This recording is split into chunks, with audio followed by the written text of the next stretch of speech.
Hello, and welcome back to the Rival Recap Show, where we're talking Gentlemen's Club football all day, all the time. And the 2023 fantasy season is upon us, and week three, oh my God, I'm already so excited. I'm getting out of this. Week one, what a mess.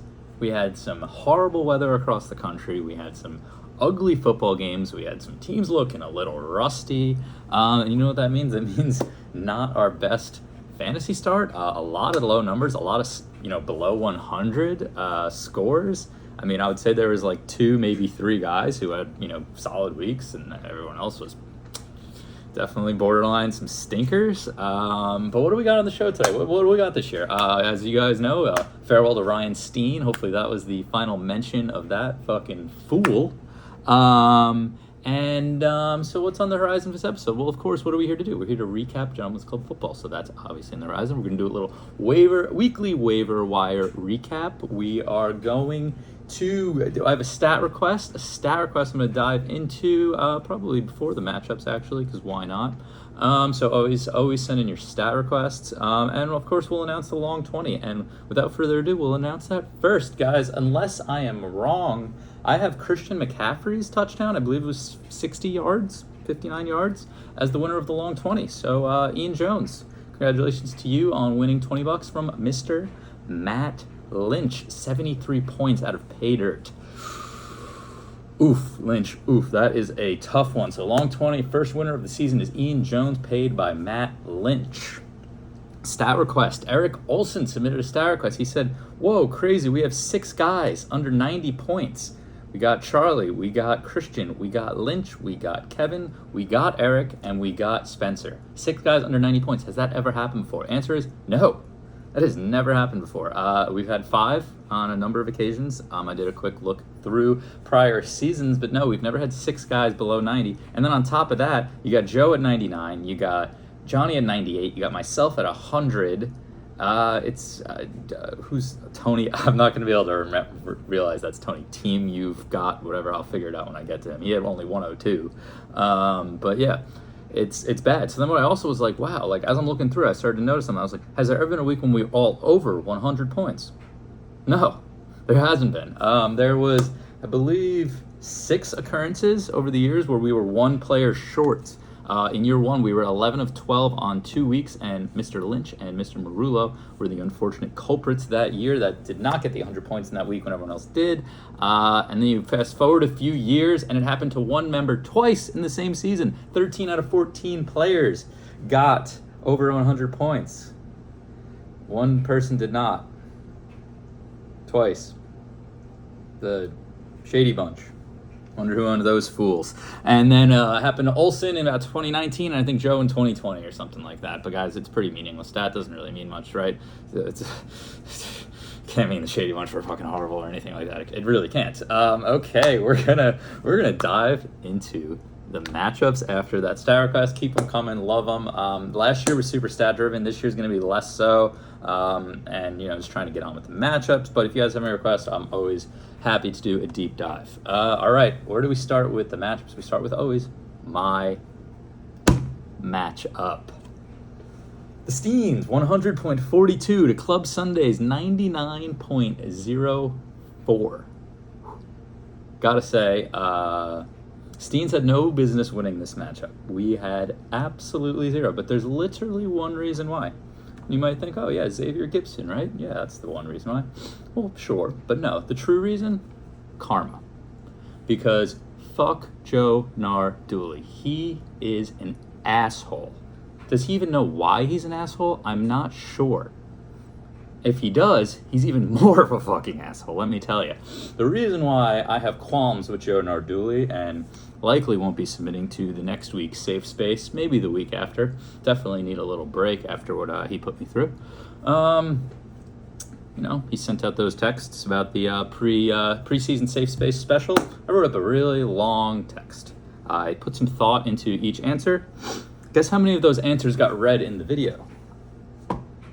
0 of my answers got written in the video. Talking about how I picked Tony as the best team out of the draft. Wanted to give him a little kiss of death. And you know what I like? I mean, Tony's team looks all right, clearly carried by Tyreek Hill, but I would have been the only one to vote for him, I believe. And I voted Ortiz the worst team, and look how that's paying off. I was with the majority there, but we'll get to Ortiz's team a little later. I don't know if it's as good as it looks, but we shall see. What was my other one? Oh, worst pick of the draft. I picked Deontay Johnson in the 4th round. Guy barely started for anyone last year, and Christian picked him in the 4th fucking round.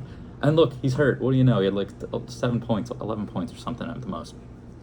And who did I pick for best? I don't remember who I picked for best pick of the draft. But it's bullshit, Joe. It's fucking bullshit. And I'm glad I beat you because I had no business winning, and getting 33 points out of my kicker defense on Monday Night Football while James Cooks only gets 10 is beautiful.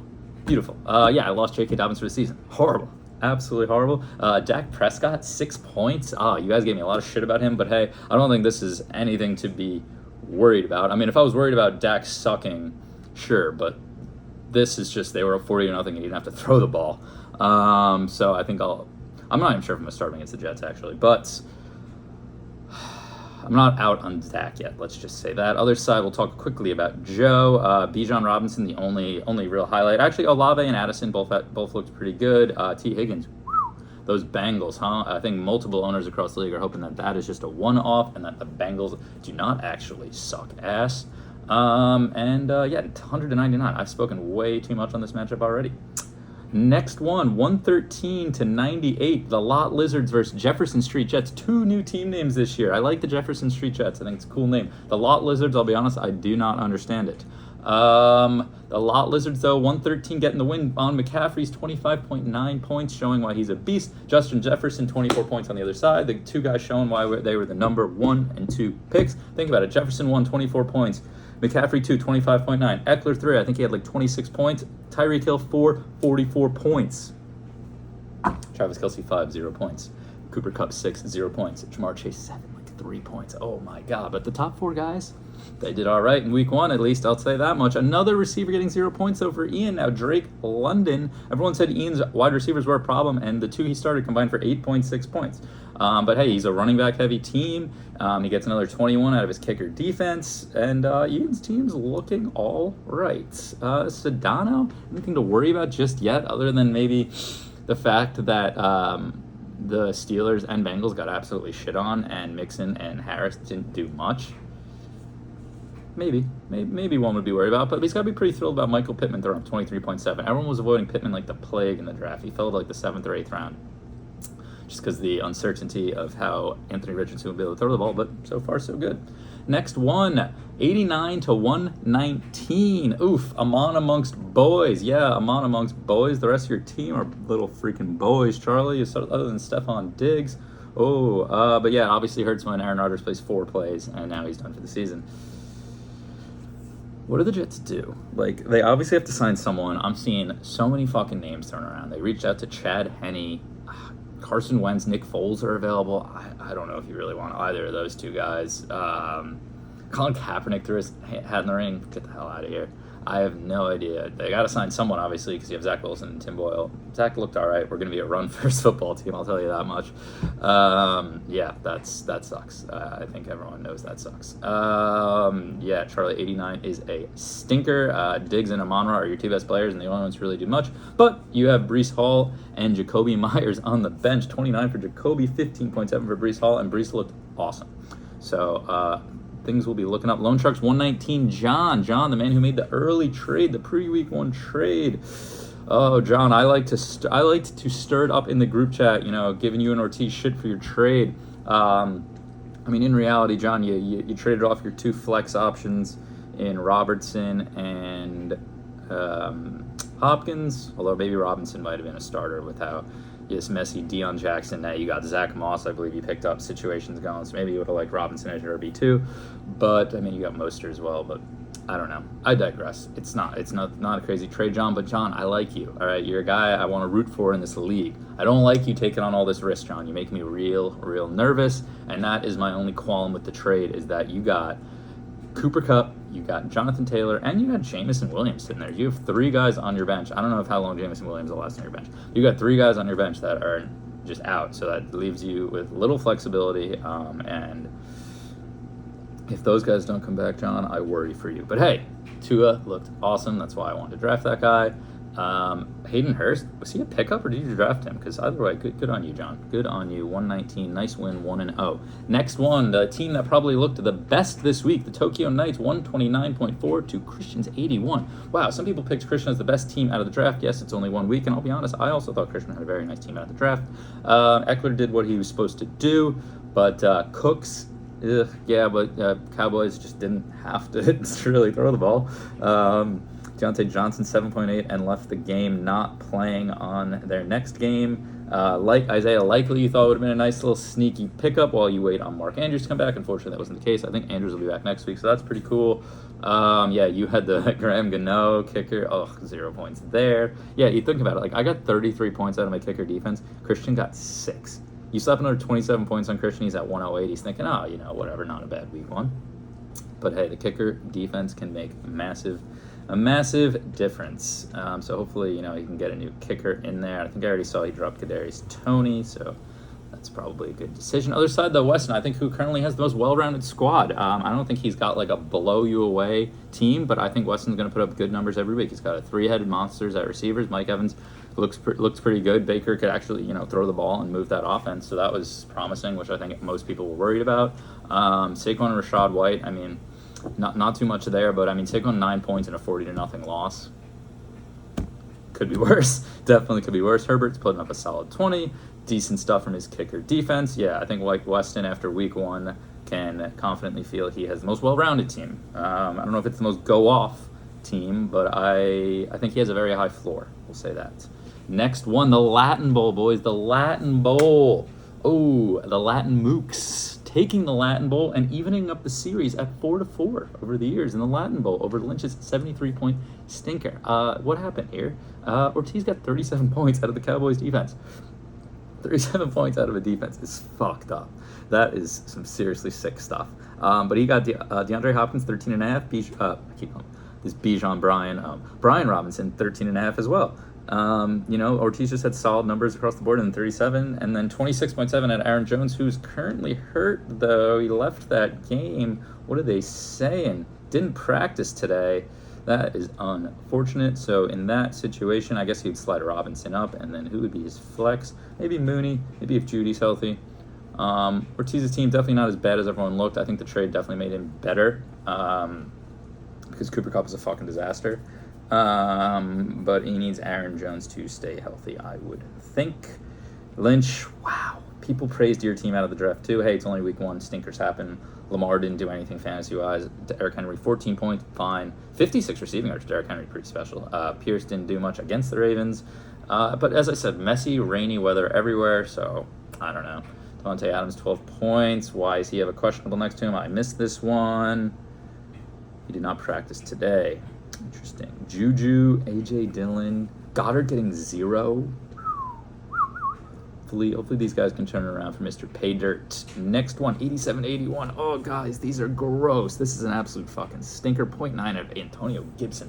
Why did Antonio Gibson get drafted before Brian Robinson? That was, I think, my biggest shock of the draft. I didn't really fathom that one. Eric just had everyone between 8 and 14 points other than Gibson. Just meh across the board for Mr. Eric. We'll see. He's an aggressive fantasy player. Maybe he makes a move. Maybe he looks to make a trade. Other side, Lamb, but he got to win. He got to win with his 87 blah. Because the other side, he played Kevin fucking Lamb, who had an 81 blah.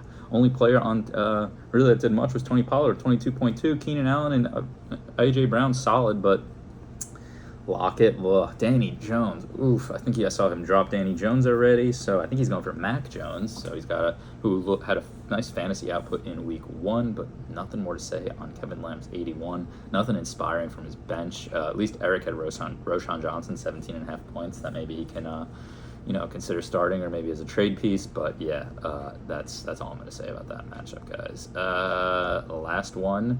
Team, you've got the bug. That's the team, man. You've got the bug. 102-85 over the Young Esquires. Tony's team. This is disgusting. Josh Allen, 9. Jahmyr Gibbs, 8. Charbonnet, 1. DJ Moore, 4. Ingram, 9.9. But Zay Flowers, awesome, 17.5. But guys, Tyreek Hill, 44.5 points. Beast. 215 receiving yards. Phenomenal player. Glad you got him at 4, Tony. And I don't think anyone gave you any shit for it because everyone just knows how good Tyreek Hill is.